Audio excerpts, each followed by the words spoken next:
Hi there, Matthew here. This is kind of a different style of video.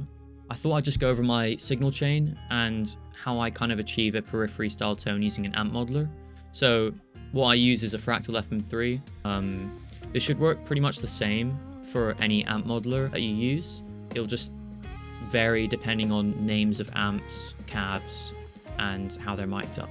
But yeah, I'll switch over to my guitar now so you can see what I'm playing, and I'll take you through how to build a periphery style tone. Alright, so I've opened up the Fm3 edit menu, which just basically allows me to edit what's happening on my actual rig. The guys at Periphery generally have quite a tight rhythm tone using a gate or some sort of a threshold at the start of the signal chain. So typically what I like to do is add an input 1 and then an output 1 at the beginning and end of the signal chain and just join them up. We should have a raw kind of DI signal. Should sound pretty dry. I think the best thing to do from here to get a sense of our overall tone is to add an amp. If I go to all the Fractal made amplifiers, 134. It sounds kind of similar to PV6160. I'm not sure what it's based off of. It will sound awful if I play now because we've got no cab lined up. So we'll leave all these at noon for now. The amp should sound pretty good with everything at noon. And then adding a cab in. I'll go for the Zilla 2x12, I think is what they used for P5 or P4, I can't remember. 2x12 with a 57. And we'll just keep all the levels and everything at default. And then we'll add a second cab with a 160. And we'll just leave that how it is. It should start to sound like something.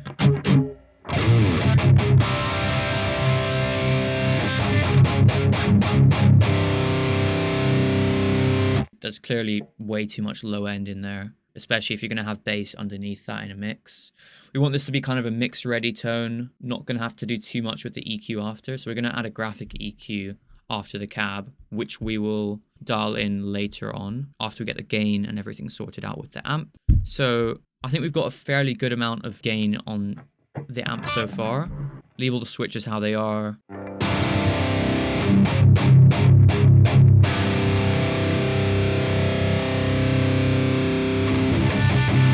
A little bit less gain maybe. All right, so we're going to boost some of the frequencies of the graphic EQ. So what I recommend doing is just turning the amp down for now, and then we can always turn it back up later if we're not clipping. Generally, to avoid clipping, if I've got an EQ here and I want to boost some of the highs, like the high mids, I'll just reduce it to around -12 to like -16 depending on the amp. I'll go with -12 for now. Next, I reckon adding in a gate. This will kind of just limit excess noise that you don't want, like if you bump a string and it kind of rings out like that. Don't necessarily want that in a situation in a song where it's really tight, kind of stabs. So we can do that in two ways. We can either change the threshold. I mean, we can do both. We can change the threshold on the input 1 and on the gate, which I'm going to do. I'll start by just setting the input so we can get rid of that kind of light string noise.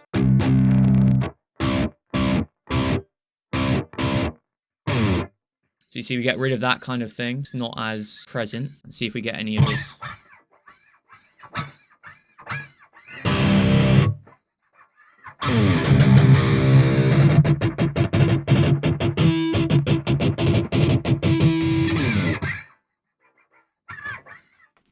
We could do with a bit less. I think maybe around 36, 37 should work. I also generally like to, I'll keep all the ratio and attack how it is. That sounds pretty good. And we'll kind of just match that with the gate. We'll change that to around 36. I like to set the attack time to just 1. The release time, put that down a little bit, maybe around 20-ish. Sounds pretty tight so far. I think our sort of input section is sorted out, apart from compression that we want to add after the gate. So studio compressor will work. Threshold you can obviously change depending on how much compression you want.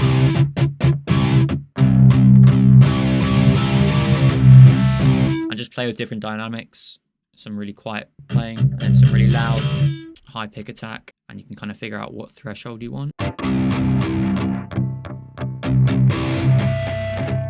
I'll set it to around.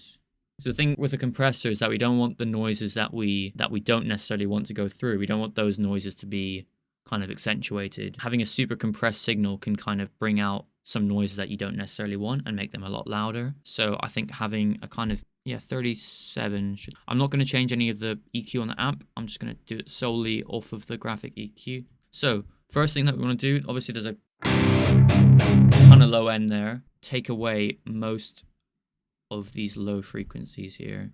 We still want that kind of chunkiness, but how much better that is.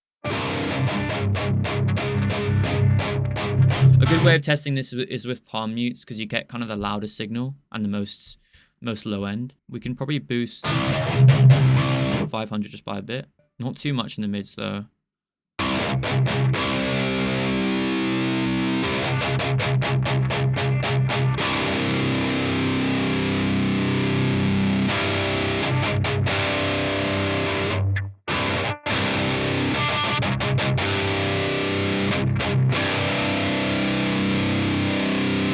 What starts to happen when you leave too much of this super high frequency, like around 16K,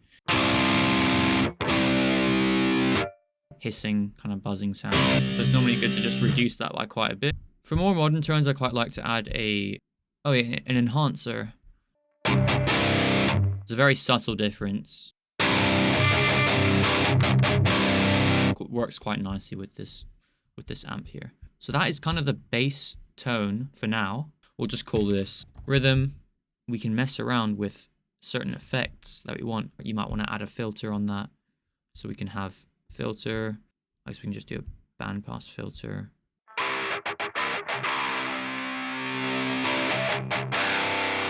Cutting off the low and the high.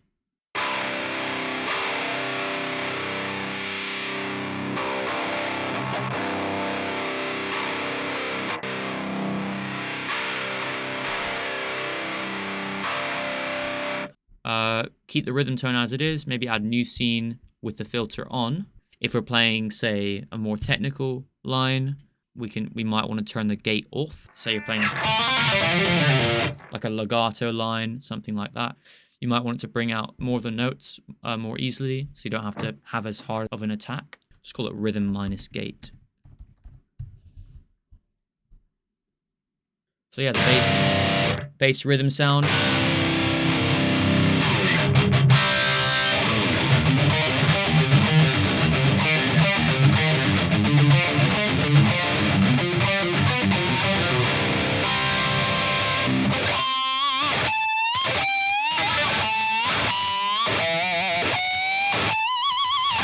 Yeah, but really tight.